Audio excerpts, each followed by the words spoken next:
Padang Najd terhampar luas, sunyi, dan keras. Pasirnya membentang sejauh mata memandang, seakan tak berujung. Langit di atasnya membara, matahari menggantung tanpa belas kasih, menumpahkan panas yang menyengat kulit dan menguras napas. Angin berembus kering, membawa butiran debu halus yang berputar-putar, menyapu jejak kaki siapapun yang melintas. Di tengah padang tandus itu, berdirilah sebuah sumur tua, Bir Ma'unah, sunyi, sepi, dan tampak biasa. Tak ada yang menyangka, tempat ini kelak akan menjadi saksi salah satu tragedi paling menyayat dalam sejarah Islam. Di sekitar sumur itulah 70 lelaki berhenti melangkah. Wajah-wajah mereka tenang, teduh, dan bersih dari ambisi dunia. Tidak ada sorot kebencian, tidak pula ketegangan khas para prajurit yang hendak berperang. Di dada mereka tersimpan sesuatu yang lebih berharga dari pedang dan perisai, ayat-ayat Al-Quran. Mushaf itu mereka jaga dengan hati, mereka hafal dengan jiwa, dan mereka hidupkan dengan amal. Mereka adalah para Al-Qurra, para penghafal Al-Quran, yang malamnya basah oleh sujud dan siangnya dipenuhi dakwah. Mereka bukan pasukan perang, tidak ada baju besi yang melapisi tubuh mereka, tidak ada helm yang melindungi kepala, tidak pula perisai yang siap menangkis serangan. Pedang bukan bekal utama mereka, bahkan sebagian besar tidak membawanya sama sekali. Yang mereka bawa hanyalah keyakinan, amanah, dan keberanian yang lahir dari iman. Mereka datang bukan untuk menaklukkan negeri, bukan untuk menumpahkan darah, dan bukan untuk mencari kemuliaan dunia. Mereka datang sebagai guru, sebagai pembawa cahaya, sebagai penyambung risalah Rasulullah SAW. Langkah kaki mereka ringan, seakan yakin bahwa jalan ini adalah jalan yang diridai Allah. Hati mereka penuh harap bahwa di balik panas Najd dan kerasnya tabiat sebagian kabilah Arab, masih ada jiwa-jiwa yang menanti kebenaran.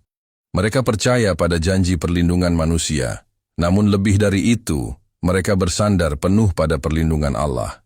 Tidak ada rasa takut yang berlebihan, karena hidup dan mati bagi mereka hanyalah dua pintu menuju keridaannya.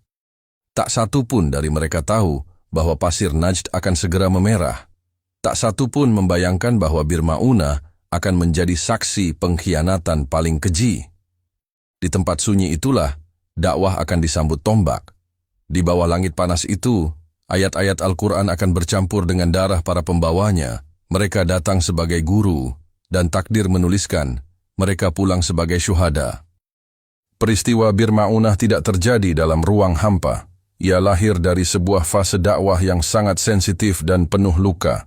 Setelah perang Uhud, kaum muslimin berada dalam keadaan yang tidak sepenuhnya kuat, namun juga tidak lemah. Uhud meninggalkan duka mendalam, syuhada berguguran, luka fisik dan batin masih terasa, namun Islam tidak berhenti. Justru dari puing-puing kesedihan itulah, cahaya dakwah perlahan menyebar keluar Madinah. Kabar tentang Islam telah sampai ke berbagai penjuru jazirah Arab.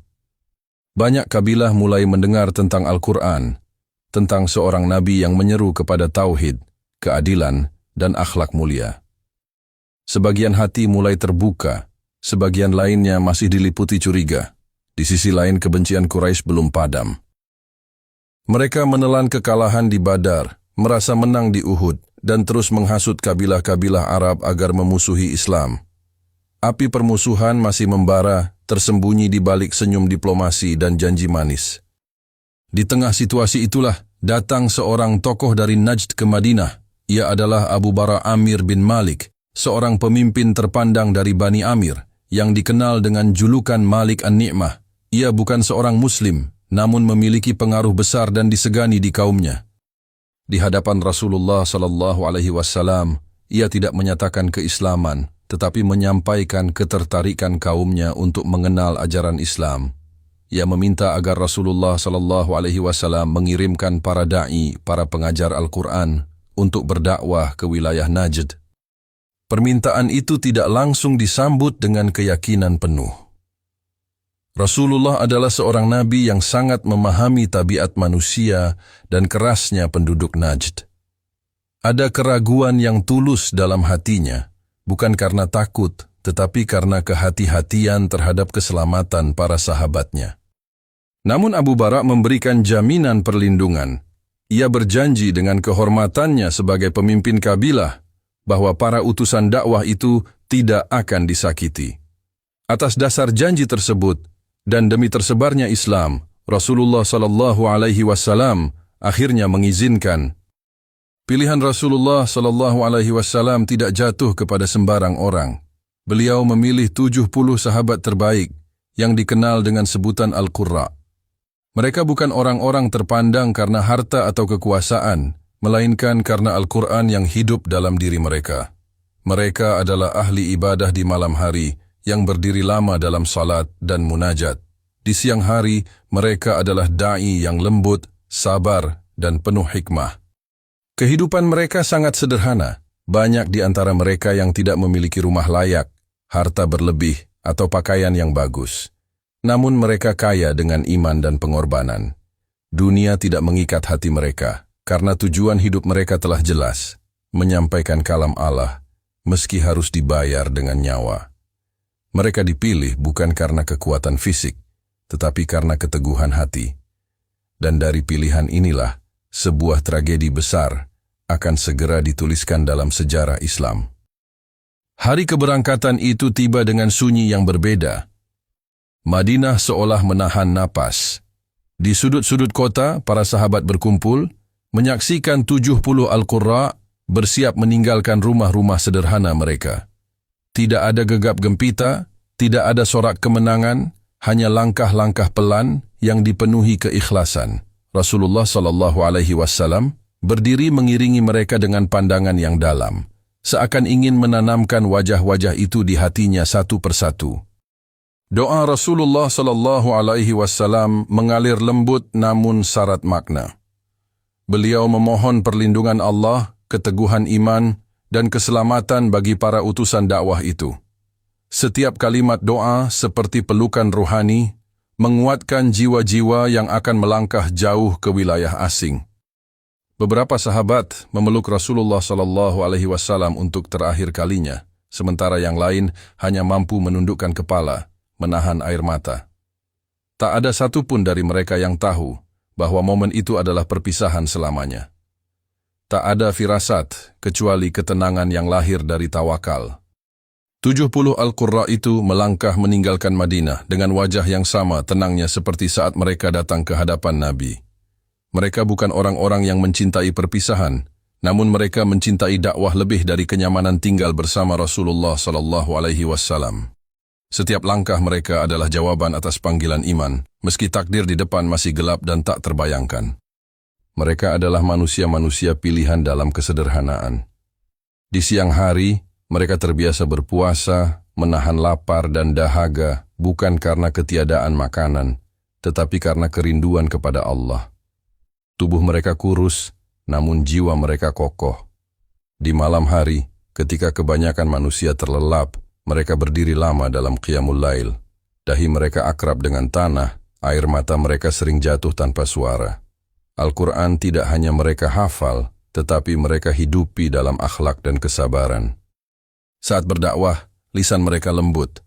Mereka tidak memaksa, tidak mencaci, dan tidak merendahkan.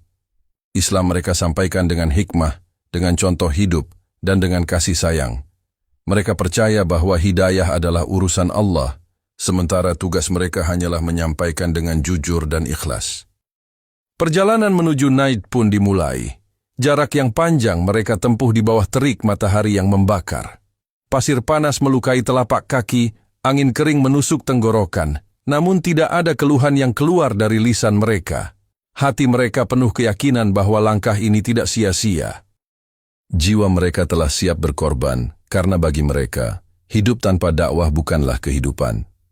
Dan tanpa mereka sadari, setiap langkah yang mereka ayunkan semakin mendekatkan mereka kepada takdir yang telah Allah tetapkan. Perjalanan panjang itu akhirnya membawa mereka ke wilayah Bir Ma'unah. Di hadapan mereka terbentang padang Najd yang sunyi, dengan sebuah sumur tua berdiri sebagai satu-satunya tanda kehidupan. Disitulah mereka berhenti, meletakkan beban perjalanan, meneguk air seperlunya, dan mengatur langkah dakwah selanjutnya. Tidak ada kegelisahan di wajah mereka.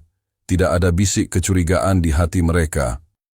Janji perlindungan yang disampaikan kepada Rasulullah SAW masih terngiang jelas, dan mereka datang dengan niat yang bersih, tanpa prasangka buruk. Di sekitar sumur itu, mereka beristirahat dengan tenang. Beberapa duduk berzikir, sebagian lain memeriksa bekal seadanya. Suasana tampak damai, seolah Bir Ma'unah hanyalah persinggahan biasa dalam perjalanan dakwah yang mulia. Mereka merasa aman karena mereka tidak datang sebagai musuh. Mereka adalah utusan Rasulullah SAW, pembawa risalah, bukan penantang perang. Keyakinan itulah yang membuat hati mereka lapang, meski berada di wilayah yang asing. Sesuai adab dakwah, mereka mengutus salah seorang dari mereka untuk menyampaikan pesan terlebih dahulu. Haram bin Milhan dipilih membawa risalah Rasulullah SAW kepada pemimpin setempat. Ia melangkah dengan tenang, membawa pesan Islam dengan dada terbuka. Tidak ada rasa takut di matanya, karena ia yakin bahwa apa yang dibawanya adalah kebenaran. Ia datang sebagai pembawa salam, bukan ancaman. Namun pengkhianatan sering datang tanpa suara. Dari arah yang tak disangka, sebuah tombak melesat dan menembus tubuh Haram bin Milhan dari belakang. Tubuhnya terhuyung, darah mengalir deras, membasahi pasir Najd yang panas. Rasa sakit itu nyata, namun keimanan lebih kuat dari luka. Dalam detik-detik antara hidup dan mati, lisannya justru mengucapkan kalimat kemenangan, bukan keluhan. Dengan darah yang masih mengalir, ia berseru, "Allahu Akbar, demi Rabb Ka'bah, aku telah menang." Kalimat itu bukan sekadar ucapan, ia adalah keyakinan seorang mukmin yang melihat kematian sebagai gerbang kemuliaan. Bagi Haram bin Milhan, kemenangan bukan terletak pada selamatnya tubuh, melainkan pada pertemuan dengan Allah dalam keadaan membawa amanah. Pasir Bir Ma'unah menjadi saksi bahwa risalah Rasulullah SAW telah disampaikan, meski harus dibayar dengan nyawa. Pembunuhan itu menjadi isyarat awal dari pengkhianatan besar. Janji perlindungan runtuh seketika. Keheningan padang Najd berubah menjadi pertanda bencana. Darah pertama telah tertumpah, dan ia menjadi tanda bahwa 70 Al-Qurra tidak lagi berada di tanah yang aman. Sejak saat itu, Bir Ma'unah tidak lagi sekadar sebuah sumur tua, melainkan awal dari tragedi yang akan mengguncang Madinah dan melukai hati Rasulullah untuk waktu yang lama. Pagi itu datang tanpa pertanda. Matahari baru saja merangkak naik di ufuk Najd, menyinari pasir yang masih dingin oleh sisa malam. Di sekitar Bir Ma'unah, para Al-Qurra baru saja menyusun langkah dakwah mereka. Tidak ada kesiapan perang, tidak ada barisan pertahanan. Yang ada hanyalah hati yang lapang dan keyakinan yang utuh. Namun dari balik keheningan itulah, pengkhianatan menampakkan wajah aslinya. Serangan datang secara mendadak. Tombak dan pedang melesat dari segala arah, keluar dari balik pasir dan perbukitan kecil yang mengelilingi sumur. Tidak ada peringatan, tidak ada tantangan. Hanya jeritan perang yang memecah pagi, disusul derap kaki para penyerang yang haus darah. Para da'i itu tersentak, namun tidak panik. Mereka menyadari bahwa ini bukan lagi medan dakwah, melainkan ladang pengorbanan. Teriakan takbir pun menggema, bercampur dengan suara benturan senjata dan rintihan luka. Takbir itu bukan teriakan kemenangan dunia, melainkan penyerahan total kepada Allah. Satu persatu, 70 penghafal Al-Quran itu gugur. Mereka tidak melawan dengan dendam, karena kebencian tidak pernah hidup di hati mereka. Mereka melawan dengan iman, dengan keyakinan bahwa setiap luka adalah jalan menuju surga. Sebagian dari mereka roboh sambil berdiri, sebagian lain tersungkur dengan tangan masih terangkat dalam doa. Tidak ada kata-kata kotor yang keluar dari lisan mereka. Yang terdengar justru istighfar, syahadat, dan pujian kepada Allah.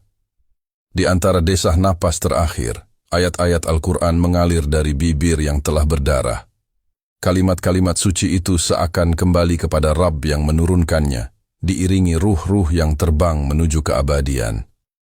Beberapa di antara mereka sempat saling berpandangan, bukan dengan ketakutan, melainkan dengan ketenangan yang aneh bagi manusia dunia.